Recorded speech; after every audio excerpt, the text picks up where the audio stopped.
실제 아청법 위반, 아동 청소년의 성보호에 관한 법률 위반, 이런 아청법 위반으로 어떠한 처벌을 받게 될까요? 아청법 위반이라고 하는 것은 전반적으로는 아동 청소년을 대상으로 한 성범죄, 성폭행범, 그 다음에 성매수, 그리고 나아가서 포르노, 어떠한 음란물에 관한 제작, 그 다음에 배포, 나아가서 인신매매, 이런 것들을 포괄적으로 포함해서 아동 청소년에 관한 법률에서 이렇게 처벌의 대상으로 삼고 있는데요. 일반적인 형법이나 이러한 청소년 보호에 관한 종전의 법률에 비해서 처벌이 많이 강화가 됐다고 하는 것은 잘 아시고 있는 사안들이고, 나아가서 이러한 대부분의 죄들이 친고죄나 반의사 불벌죄가 아니라 수사기관에 인지를 하면 처벌 의사와는 상관이 없이 처벌될 수 있는 범죄로 바뀌었다라고 하는 것도 대부분 많이 알고 계십니다. 실제로 형벌을 받는 외에 신상 정보에 관한 공개 등 어떠한 불이익을 받는지를 간단하게 설명드리고, 나아가서 이러한 아청법이 어떠한 그 개정을 통해서 현재 아청법에 이르게 되었는지에 관한 어떤 연역적인 부분을 간략하게 말씀드리도록 하겠습니다. 아청법 2조 2호는 8조에서 규정하고 있는 아청법 음란물 관련 범죄 중에서 단순 소지를 제외한 일체의 범죄를 아동 청소년 성범죄로 정의하고 있습니다.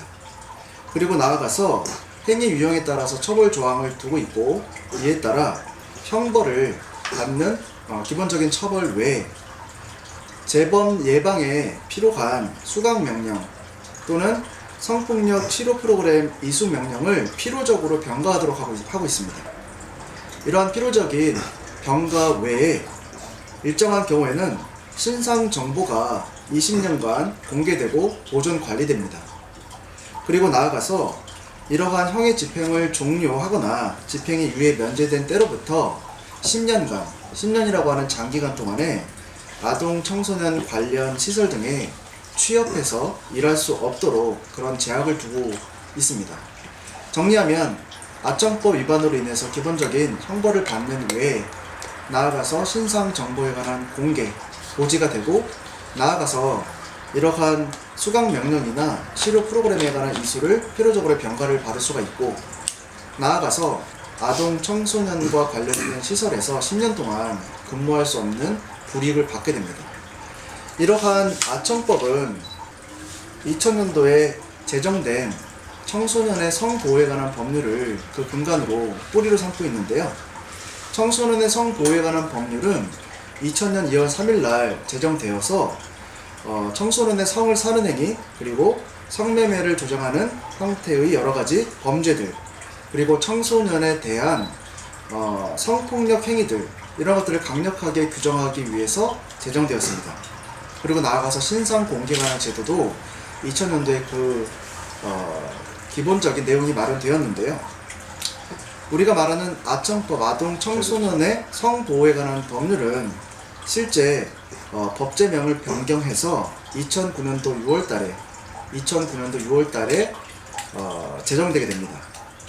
이것은 종전의 청소년에 관한 성범죄를 그대로 수록하고, 그리고 처벌을 강화를 하고, 나아가서 아동도 이 법에 따른 보호의 대상임을 명백하게 하며, 그 전에 처벌 여부가 불분명했던 아동 청소년을 대상으로 한 유사 성교행위라고 하는 것은 실제로 성기를 삽입하는 성행위뿐만 아니라 학문이라든지 구강성교, 이러한 것들을 대폭적으로 확대해서 유사 성교행위라고 명하고, 이러한 행위를 함께 처벌하며, 나아가서 성매수를 실제로 한 경우뿐만 아니라 성매수를 유인하는 행위, 어떤 채팅이나 이런 걸 통해서 아동이나 청소년을 성매수하도록 유인하는 행위도 별도로 처벌할 수 있도록 그러한 내용을 확대하고 신설해서 2009년도에 아청법으로 이름을 바꾸어 발생하게 됩니다.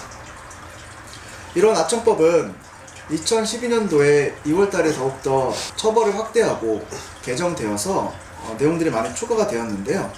아동 청소년 성범죄의 범위에 어떠한 공중 밀집 장소에서의 추행, 그리고 통신 매체를 이용한 음란행위, 그리고 카메라 등을 이용한 촬영 등을 포함시켜서 처벌을 강화를 시켰고, 그리고 13세 미만의 여성, 그리고 신체적인 또는 정신적인 장애가 있는 여자에 대해서는 강간, 중강간의 죄를 범한 경우에도 공소시효를 적용하지 않도록, 그래서 공소시효를 배제하는 그러한 공소시효에 관한 특례 같은 것을 두게 됩니다. 최근 2012년 12월 18일에는 역시 아청법에 관한 내용들을 개정하고 확대해서 아동 청소년으로 명백하게 인식될 수 있는 사람이나 표현물이 등장하는 것으로 아동 청소년 음란물을 제한하고, 그리고 처벌에 관한 기준을 강화를 하게 됩니다. 그리고 나아가서 형법상에는 음주나 약물로 인한 범죄를 범한 경우에는 감경할 수 있는 규정을 만들어 놓고 있는데요. 아청법에서는 아동과 청소년에 관한 보호를 강화하기 위해서 많은 술을 먹거나 아니면 약물에 중독된 상태에서 이러한 범죄를 범한 경우에도 이러한 감경을 법원이 임의적으로 할 수 없도록 그러한 감경에 관한 적용 예외를 만듦으로써 더욱더 처벌이 강화되고, 그리고 감경받을 수 있는 경우들이 점차 줄고 있다라고 하는 부분을 말씀드리도록 하겠습니다. 지금까지 말씀드린 부분이 아청법 위반 시에 발생할 수 있는 형벌 외에 여러가지 불이익들, 그리고 나아가서 아청법이 제정되게 된 취지와 주요한 내용, 그리고 처벌이 확대되어 오는 과정, 이런 것들을 개략적으로 설명드렸습니다. 감사합니다.